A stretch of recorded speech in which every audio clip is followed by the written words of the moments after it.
eto, kung makikita nyo kahapon, itinalaga na bilang ulit na speaker ng Kamara, ito pong si House Speaker Martin Romualdez. So siya ulit po yung itinalaga bilang speaker. Kaso nga lang ang problema, mga kababayan, mukha atang napikon etong si Paulo Duterte. Kasi kung matatandaan nyo, di ba, nagsalita etong si Sara Duterte na balak niyang gawing speaker yung kanyang kapatid na si Paulo Duterte. Kaso nga lang ang problema, hindi naman po basta ginusto mo na maging speaker ng Kamara, magiging speaker ka na. Kaso nga lang ang problema, dito po kay Paulo Duterte, kokonti lang naman kasi sila na maka-Duterte dyan po sa Kamara. Ang karamihan po na sumusuporta dyan, talagang ang sinusuportahan, etong si House Speaker Martin Romualdez. So ngayon, pakinggan po natin etong sinasabi sa News 5, mga kababayan, na kung saan Representative Martin Romualdez nananatiling House of Representative sa 20th Congress, mga kababayan. Pero eto daw pong si Paulo Duterte ay nag-walk out kasama yung kanya mga kaalyado. So eto, play po natin. Mananatiling House Speaker si Congressman Martin Romualdez. Pero bago ang botohan, nag-walk out si Congressman Paulo Duterte. Nasa frontline ng balitang yan si Marian Enriquez. Nagbotohan ang mga kongresista para sa liderato ng Kamara sa 20th Congress. Walang lumaban, kaya si Leyte 1st District Representative Martin Romualdez pa rin ang mananatiling House Speaker sa botong 269. Si Quezon Representative... Tsaka mga kababayan, kung talagang interesado si Paulo Duterte sa sinasabi ng kanyang ate, bakit hindi niya nilabanan etong si House Speaker Martin Romualdez, mga kababayan, sa pagiging speaker? Ang problema, nung nagkakaroon na ng botohan, mga kababayan, biglang nag-walk out etong si Paulo Duterte. Kasi nga naman, mga kababayan, predictable na nila na yung inaasam-asam nila talagang walang pupuntahan. Ano po, kaya asar na asar sila dito kay House Speaker Martin Romualdez. Pero ang ending, mga kababayan, kahit ano pa man ang nangyari, nakita natin kung gaano kamahal ng mga taga-Kamara ito pong si House Speaker Martin Romualdez. So ito ay nangangahulugan na maganda yung ginagawa po niyang pagsiservisyo. So ngayon, ipagpatuloy pa natin. Representative J.J. Suarez ang nag-nominate sa kanya na sinigundahan ni Presidential son at Ilocos Norte Representative Sandro Marcos. Nag-abstain o hindi bumoto sina Navotas Representative Toby Chanco at Cebu 5th District Representative Juke Frasco. Pati ang napaulat na kalaban ni Romualdez sa pagka-speaker na si Bacolod Lone District Representative Albi Benitez, nag-abstain din.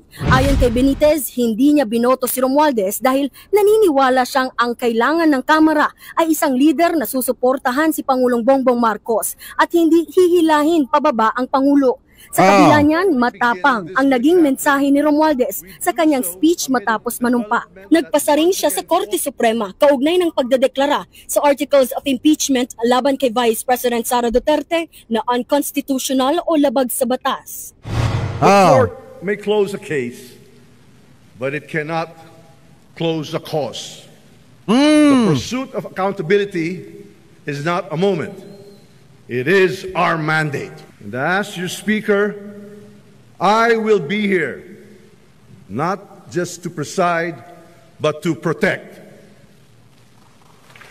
Sana, mga kababayan, sa darating na February 6, 2026, meron ulit mag-file ng impeachment laban kay Sara Duterte para matuloy-tuloy na po ito. Kasi biruin nyo, mga kababayan, bitin na bitin ang taong bayan dito po sa proseso ng impeachment laban po kay Vice President Sara Duterte. At sana naman, kung sakali na may mag-file ulit ng impeachment laban kay Sara Duterte dyan po sa Kamara at pagbutohan ng mahigit 1/3, sana naman, mga kababayan ng Senado, magtrabaho at gampanan yung kanilang mandato. Ano po, kasi nakatingin at nakatutok sa kanila ang mata ng taong bayan. Hindi pwede na porkit kaalyado ninyo ang mga Duterte, papairalin ninyo yung delaying tactic na yan, na ang ending para ibasura lang pala ang impeachment. Masakit sa taong bayan etong ginagawang ito ng ating mga niluklok at sinuportahan na senador. Kaso nga lang ang problema, mga kababayan, talagang ngayon natin nakita na yung iba mga senador ay hindi talaga para sa taong bayan, kung hindi senador talaga ng mga Duterte. Ano po, ngayon ipagpatuloy pa natin.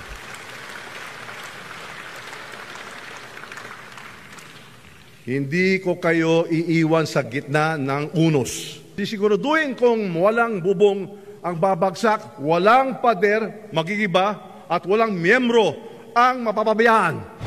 Kung si Romualdez hindi mangiiwan, bigla namang umalis ng batasang pambansa si Davao City Ayan, oh. Representative Ayan, huli ka mga kababayan, no? Diba? Ayan, huli ka. Biglang walk out mga kababayan.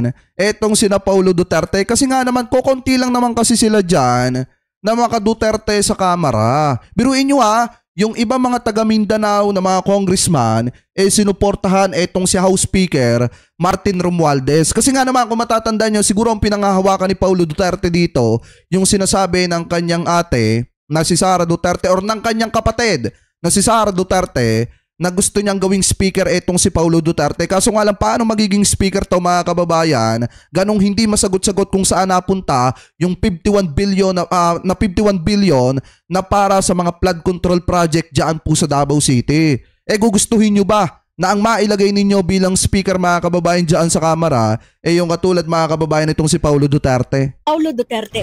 Nag-walk out siya pagkatapos ng roll call kasama ang mga kapwa mambabatas mula Davao. Ayon kay Pulong, hindi siya bumoto para sa speaker at hindi rin siya sasali sa minority bloc. Doon mo sabihin yan, Paulo Duterte, sa sinaktan mo.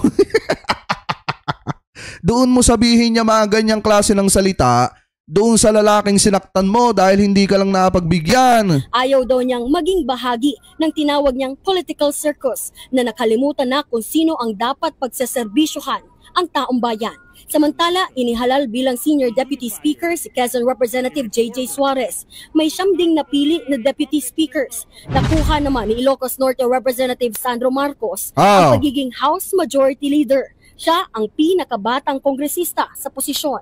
Habang sa pagka-House Minority Leader, napili si Representative Marcelino Libanan. Nagbabalita mula sa Frontline, Marian Enrique. Eto, congrats talaga mga kababayan kay Congressman Sandro Marcos, kay House Speaker Martin Romualdez at saka dun sa iba pa mga kababayan na naitalaga diyan po sa Kamara. Alam naman natin, nakakampi po natin yung mga taga-Kamara pagdating sa pagpapatunay ng katotohanan, lalo na pagdating po sa paghingi ng accountability sa isang politiko na katulad ni Sara Duterte. So ngayon, umaasa tayo ngayon darating na 2026 na sana magkaroon na mga kababayan ng impeachment trial laban kay Sara Duterte. Sana may maglakas ng loob uli na magpo-file ng mga impeachment complaint laban po kay Vice President Sara Duterte kasi hindi po katanggap-tanggap para sa taong bayan na ganito ang kinalabasan ng matagal nating minimite na magkaroon ng trial. Kasong ending, dahil nga mga kaalyado ni Digong yung nasa Senado,